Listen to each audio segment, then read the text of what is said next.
வணக்கம். இப்போ ஒரு பெரிய செய்தி வந்திருக்கு. அமெரிக்காவோட மத்திய வங்கியான ஃபெடரல் ரிசர்வ் வட்டி விகிதத்தை குறைச்சிருக்காங்க. இது ஏதோ பேப்பர்ல வர்ற செய்தி மட்டும் இல்ல. நம்ம ஒவ்வொருத்தரோட பணப்பையையும் பாதிக்கக்கூடிய ஒரு விஷயம். அது எப்படின்னு தான் இந்த பகுதியில நம்ம பார்க்க போறோம். வாங்க இத பத்தி கொஞ்சம் ஆழமா பார்க்கலாம். யோசிச்சு பாருங்க, உலகின் மிக சக்தி வாய்ந்த ஒரு வங்கி ஒரே ஒரு நம்பரை மாத்துறாங்க. ஆனா அதோட தாக்கம் உங்க கிரெடிட் கார்டு பில், உங்க சேமிப்பு கணக்கு, ஏன் நீங்க வாங்க போற வீடு வரைக்கும் எப்படி எதிரொலிக்குது? இந்த கேள்விக்கு தான் நம்ம விட தேட போறோம். இந்த முழு விஷயத்தையும் நம்ம எப்படி பார்க்க போறோம்னா, முதல்ல ஃபெட் ஏன் இந்த முடிவை எடுத்ததுன்னு பார்ப்போம். அப்புறம் இதனால யாருக்கு லாபம், யாருக்கு நஷ்டம் தெரிஞ்சுக்குவோம். உங்க வீட்டு கடன், பங்குச்சந்தை முதலீடுன்னு எல்லாத்துலயும் இதோட தாக்கம் எப்படி இருக்கும்னு அலசுவோம்.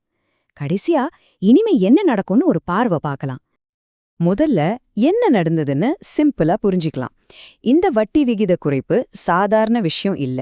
குறிப்பா இந்த வருஷத்துல இது 2வது தடவையா நடக்குது. அதுதான் இங்க ரொம்ப முக்கியமான பாயிண்ட். எல்லாத்துக்கும் இதுதான் ஆரம்ப புள்ளி. இந்த ஃபெடரல் நிதி விகிதம் இது என்னன்னா, வங்கிகள் தங்களுக்குள்ள கடன் வாங்கும்போது கொடுக்கற வட்டி. ஃபெட் இந்த ஒரு வட்டி விகிதத்தை மாத்தும்போது அது ஒரு டாமினோ மாதிரி அடுத்தடுத்து நம்மளோட பர்சனல் லோன், கார் லோன்னு எல்லா வட்டி விகிதங்களையும் மாத்திடும். அப்போ புது ரேட் என்னன்னு பாத்தீங்கன்னா, ஃபெடரல் ரிசர்வ் தன்னோட முக்கிய வட்டி விகிதத்தை ஒரு 1/4 புள்ளி குறைச்சு இப்போ 3.25% இருந்து 4% செட் பண்ணிருக்காங்க. இது 2022க்கு பிறகு இருக்கிற மிக குறைஞ்ச அளவு. ஒரு தடவை வட்டிய குறைக்கிறது வேற. ஆனா குறுகிய காலத்துல 2வது தடவையா குறைக்கிறாங்கன்னா பொருளாதாரம் பத்தின கவலைகள் அதிகமாகுதுன்னு அர்த்தம். ஃபெட் இது மூலமா ஒரு முக்கியமான சிக்னல் கொடுக்கறாங்க. சரி, ஃபெட் ஏன் இப்படி ஒரு முடிவு எடுத்தாங்க? ஏன்னா அவங்க ஒரு பெரிய இக்கட்டான சூழ்நிலையில இருக்காங்க. ஒரு கயிறு மேல நடக்கிற மாதிரி ஒரு நிலைமை தான் அது. ஃபெடரல் ரிசர்வோட வேலையே ரொம்ப கஷ்டமானது. ஏன்னா அவங்களுக்கு 2 முக்கிய இலக்கு இருக்கு. ஆனா ரெண்டுமே ஒண்ணுக்கொன்னு எதிரானது. ஒன்னு, வேலைவாய்ப்பை அதிகப்படுத்தணும், அதுக்கு வட்டிய குறைக்கணும். இன்னொன்னு, விலைவாசிய கட்டுப்படுத்தணும், அதுக்கு வட்டிய ஏத்தணும். இந்த ரெண்டுக்கும் நடுல பேலன்ஸ் பண்றது தான் அவங்க முன்னாடி இருக்கிற பெரிய சவால்.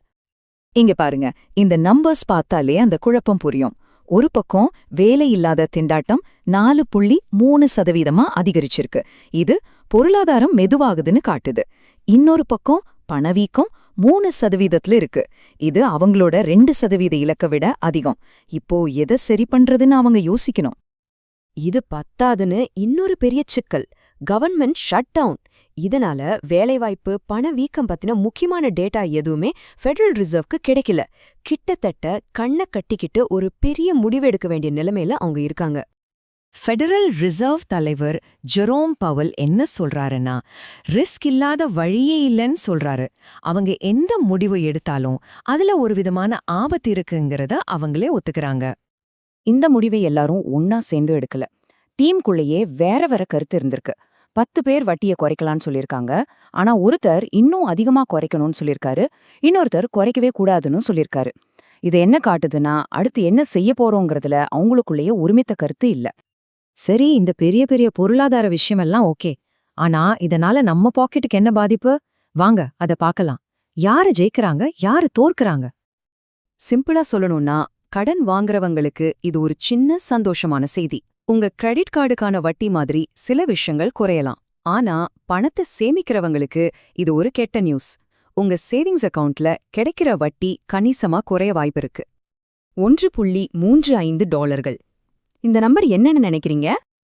இதுதான் சராசரியா ஒரு கிரெடிட் கார்டு யூசருக்கு இந்த வட்டி குறைப்பால மாசம் மிச்சமாக போற தொகை. வெறும் $1க்கும் கொஞ்சம் அதிகம். உண்மையில சொல்லப்போனா கடன் வாங்குறவங்களுக்கு இதனால பெரிய பாதிப்பு எதுவும் இல்ல. ஆனா சேமிப்பாளர்களுக்கு விஷயம் தலைகீழ். அங்க பாதிப்பு ரொம்பவே அதிகம். பாருங்க, சில மாசத்துக்கு முன்னாடி 5.5% வரைக்கும் வட்டி கொடுத்த சேமிப்பு கணக்குகள் இப்போ 4.25% குறைஞ்சிடுச்சு. இது சேமிப்பாளர்களுக்கு நேரடியான பெரிய இழப்பு தான். இப்போ நம்மளோட பெரிய ஃபினான்ஷியல் முடிவுகளுக்கு வருவோம். அதாவது வீடு வாங்குறது, ஸ்டாக் மார்க்கெட்ல இன்வெஸ்ட் பண்றது மாதிரி விஷயங்கள்ல இதோட தாக்கம் எப்படி இருக்கும்? இப்போதைக்கு 30 வருஷ வீட்டுக் கடனுக்கான சராசரி வட்டி விகிதம் இதுதான். இது போன வருஷத்தை விட கம்மிதான். ஆனா ஒரு முக்கியமான விஷயம் என்னன்னா, வீட்டுக் கடன் வட்டி விகிதங்கள் ஃபெட் ரேட்டோட நேரடியா சம்பந்தப்பட்டது இல்ல. அது நீண்டகால பொருளாதார கண்ணோட்டத்தை வச்சுதான் முடிவு செய்யப்படும். அதனால எக்ஸ்பர்ட்ஸ் என்ன சொல்றாங்கன்னா, அந்த பழைய குறைஞ்ச வட்டி விகிதம் எல்லாம் இனிமே வராதுன்னு எதிர்பார்க்காதீங்க. இந்த 6% தான் இனிமே வீட்டுக்கடனுக்கு புது நார்மலா இருக்க போகுது. ஸ்டாக் மார்க்கெட்ல என்ன பண்றது? இந்த வருஷம் S&P 500 கிட்டத்தட்ட 18% ஏறி இருக்கு. இந்த மாதிரி நிலையற்ற மார்க்கெட்ல என்ன செய்யணும்னு ஒரு எக்ஸ்பர்ட் சொல்ற சிம்பிளான அட்வைஸ் இதுதான். சந்தேகம் இருந்தா உங்க முதலீடுகளை பிரிச்சு போடுங்க. அதாவது டைவர்சிஃபை பண்ணுங்க. சரி வாங்க, இந்த மொத்த விஷயத்தையும் ஒரு பெரிய படமா பார்த்து இதுக்கப்புறம் என்ன நடக்கலாம்னு யோசிப்போம். இன்னைக்கு நாம இருக்கிற இடம் வரலாற்றுல எப்படிப்பட்டது? இந்த சார்ட்ட பாருங்க, இது ஒரு சூப்பரான கதைய சொல்லுது. 80கள்ல வட்டி விகிதம் 20% வரைக்கும் போயிருக்கு. அதோட ஒப்பிடும்போது இப்போ இருக்கிற 4% ரொம்ப கம்மி. ஆனா 2008 நெருக்கடிக்கு பிறகு இருந்த 0.25%தோட ஒப்பிட்டா இது ரொம்ப அதிகம். நாம ஒரு நடுநிலையான நிச்சயமற்ற காலகட்டத்துல இருக்கோம். அப்போ ஃபெடரல் ரிசர்வ் ஒரு முட்டுச்சந்தில நிக்குது. ஒரு பக்கம் பொருளாதார மந்தநிலை பயம், இன்னொரு பக்கம் கட்டுப்படாத பணவீக்கம். கையில சரியான டேட்டாவும் இல்ல, குழுவுக்குள்ளேயும் பிளவு. இந்த மாதிரி ஒரு சூழ்நிலையில நீங்க இருந்தா என்ன முடிவெடுப்பீங்க? யோசிச்சு பாருங்க.